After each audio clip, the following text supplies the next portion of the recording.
I was coming up to 11 and I was evacuated the 1st of September 1939. Well, the first time I was evacuated to Southport, to Churchtown, and all the people from my own school went.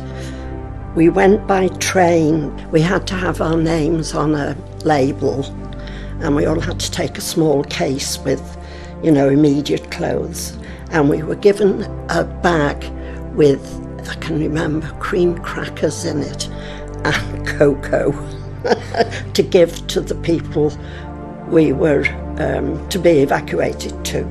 And we were walked round the streets and dropped off at each house. When I got to the front of the queue, there were 2 boys in front of me, brothers. And when we got to this particular house, the lady said, she couldn't take the boys because she'd just got a new baby.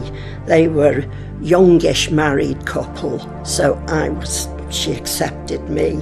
I'd come from a modern semi-detached house, and luckily my dad had always had a job, so we'd lived quite comfortably in those days. We always had holidays. So when she took me in, she made it very clear that I was to be a sort of maid, and I was ushered into this room, and there was a single iron bedstead and a card table next to it with a chair of some description, and it had a fireplace, and they'd put paper in this fireplace, I suppose to save birds dropping down into it. And there was a box in the corner, I can still see it now, and my case was left on that box. There was nowhere to hang my clothes, or no carpet on the floor, just a mat.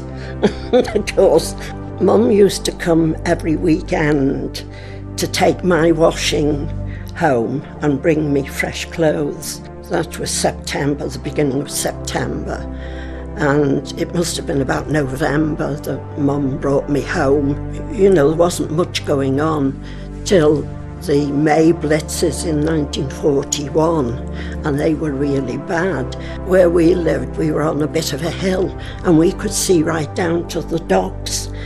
And the night of the worst blitz, when it had all finished, we stood in my mum's front bedroom, and it was just fire right along the docks completely. We could see just flames. But so then we were evacuated just after the May Blitz to Wales, and we got the train to Knighton.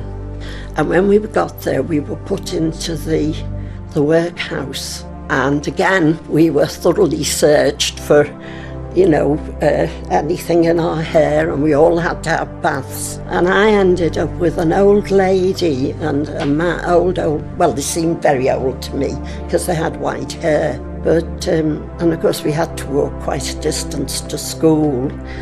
And it was 2 rooms, the school. We had cookery lessons there. And we went out and picked blueberries and made blueberry pie. I think I remember that. But where I lived, there was the only running water was the stream coming down the lane at the back of the house and came into the kitchen. But the interesting thing was that they lived in what was called the stables, and it was the estate of a fellow named Earl Haig. And it was his country retreat, this big house, and this was the stables attached to it, had been where all the horses were, and they had all old carriages, and they had a big carriage outside, and I used to sit in that and pretend I was going for a drive. It's all as clear as anything. The toilet was right across the yard, but I loved it. It was sort of, we used to go out in our Wellingtons and, just go, on a Saturday. And it must have been the end of October, November when Mum brought me home. But I do remember going into Liverpool after the May blitz and not knowing Liverpool at all. It was just flattened. The only thing that was standing up was Telegraph House.